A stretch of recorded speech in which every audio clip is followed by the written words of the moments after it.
Greetings and welcome to the channel. We are now back in cost of living adjustment or COLA season now that we have our first of 3 CPI numbers required to calculate the COLA.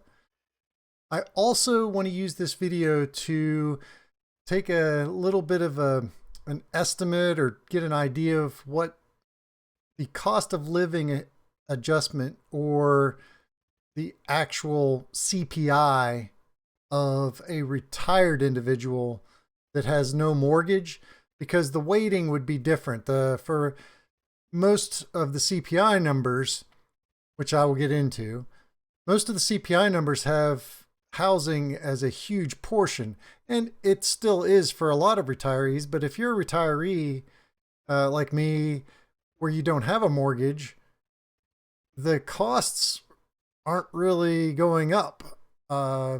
Utilities, that's already included. The only thing really that's being affected for me would be property taxes, and that's not nearly as high a percentage as the overall cost of housing. So I don't know that the numbers really fit with retirees. So I'm going to try to do an estimated CPI retiree as opposed to the CPI-U and the CPI-W. The W is the one that's actually used to determine the cost of living adjustment. But I'm going to get into those and hopefully provide a little more information on how that works. And again, try to give this estimate for a retiree with a paid off mortgage. First, the CPI-W, which is used to calculate COLA, actually only represents about 30% of the US population. It attempts to allocate the weight of expenditures for urban wage earners and clerical workers. Basically, this is urban families earning hourly wages. CPI-U, which is the number most widely reported each month, that's the one you'll get the big headline information on if you turn on like financial news. That covers about 93% of the population. This number reflects all urban consumers, including unemployed and retirees, but neither number includes rural areas. That's why it's 93% and not 100%. They don't include any rural areas. Both CPI-U and CPI-W are generally about the same. They were up 2.9% each. From July 2023 to July 2024, and are generally, like I said, quite close.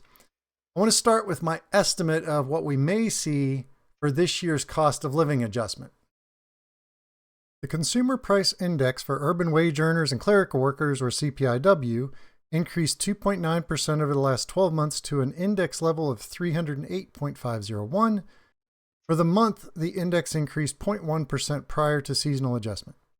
I'm going to use a few different estimates for August and September to provide a range for this year's COLA, as I've done in past years. What you can see here, I updated the July number to the 308.501 number. In this first case, which I might be somewhat likely, I projected 0 increase in inflation over the next couple months. We had negative back in June for the month to month. So I think this is the lowest possibility. So I carried forward the 308.501 for August and September. That would end up giving us a COLA of 2.4%. Notice it says 2024 COLA, which is correct. It is 2024 COLA, even though the payments and the increases don't start until 2025. A lot of people call it 2025 COLA, which it's just being nitpicky, but it's technically it's 2024 COLA, but you don't feel the effects of it until 2025. So for most people, it's 2025 COLA. But if you were to look it up, technically it's 2024. I was originally going to do 3 estimates, but once I did this one, I figure this pretty much is going to be the high end. I took the average for the last 6 months, the increase in CPI, which was 1.05. and added that for August and September to give us 309.506 for August and 310.511 for September. And this gives us a maximum COLA of 2.7%. So we're looking between 2.4 and 2.7%. I think inflation is mostly under control. You will see as we move on with this, there are some increases in housing. Since housing lags, housing is a much higher percentage, and we'll get into that in a little bit. That and medical. So medical, I've increased the weights on. Housing, I've decreased the weights on when we're looking at this idea of a retiree that has a paid off mortgage. To come up with a CPI retiree number, I got pretty nerdy with this, and hopefully you can follow along. Hopefully it makes sense.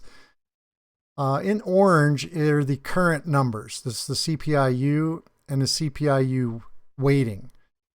By weight, it just means out of 100% of the number, what percent is made up of food, energy, other commodities, services less energy. Those are the four main categories. And then I included a few of the subcategories that I'm going to be changing. There are a lot of subcategories, and they break it down. There's foods broken down all the way into specifics like flour, eggs, milk. Energy is obviously broken down into, other, electricity, gas, that kind of stuff. Other commodities that, school supplies, apparel, medical care commodities. Those are physical items. And then services, shelter falls under there, medical care services. Some types of insurance fall under this. They don't include all types of insurance under the CPI. We have that 2.9% for all items. That's the year to year for July. And then it shows you how each item increased over that same year. And see, food was 2.2%, energy 1.1%. Other commodities were actually negative at negative 1.9%. Services less energy, however, was up 4.9%. Shelter specifically 5.1%. And that's been one of the main increases, or what's holding inflation higher. If it wasn't for shelter, we'd be below 2% overall. If shelter was at 2%, overall, we'd be below 2% now.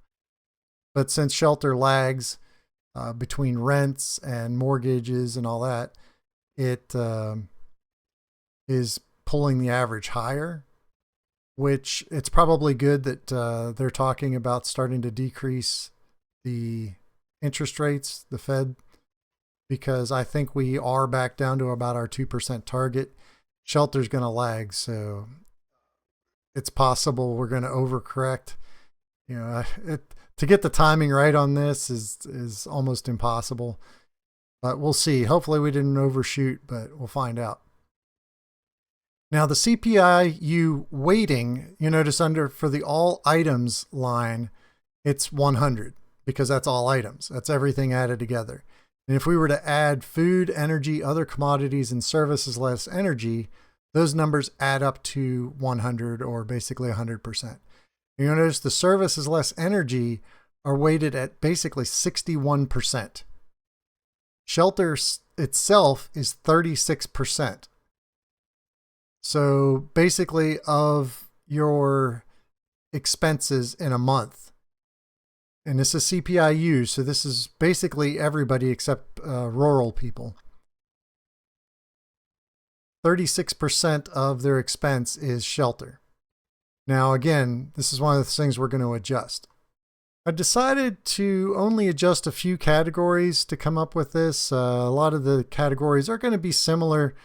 And again, like I said, the overall numbers do include retirees already, and the retirees are a pretty large portion of the population. But I'm going to specifically look at retirees with paid off mortgages in this. So I'm changing a couple things that I might not change as much. Clearly with shelter, I would probably decrease it a little bit because there are a lot of retirees that don't have rent or mortgages. But in this case, I'm specifically looking at people who do have paid off their mortgage and don't have rent.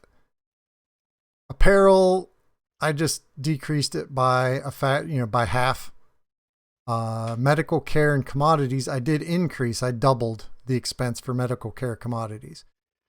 At first I thought, well, maybe that's not enough. But again, The CPI-U does include retirees already, so the number is already a little higher than it would be for somebody not retired. So it's already a little high. So I'm going to go ahead and just double it. Shelter, I'm decreasing by 4/5. So I'm basically multiplying my number by 0.2. And medical care services, I'm doubling as well. Now the medical care services, you notice they're 3.3%. So now they're going to make up a bigger portion of the overall weighting for our CPI retiree number. Because the percentage increases didn't change, just the weighting, we can take the weighting and figure out what the new CPI overall number would be for this adjusted retiree CPI, and it comes out to 2.54%. So as expected, because of the mortgage being one of the, or housing payments or shelter being the most expensive part and largest part of a budget, then our CPI number would go down. So from 2.9% to 2.54%. In summary, it looks like our COLA number is going to be somewhere between 2.4 and 2.7%. I'd be leaning more toward the lower end at 2.4, 2.5%. I will update this the next 2 months, and in October we'll have the final number. We'll be able to determine what the actual COLA is going to be, and I'll verify it before I put it out just to make sure that we get the same number from the government.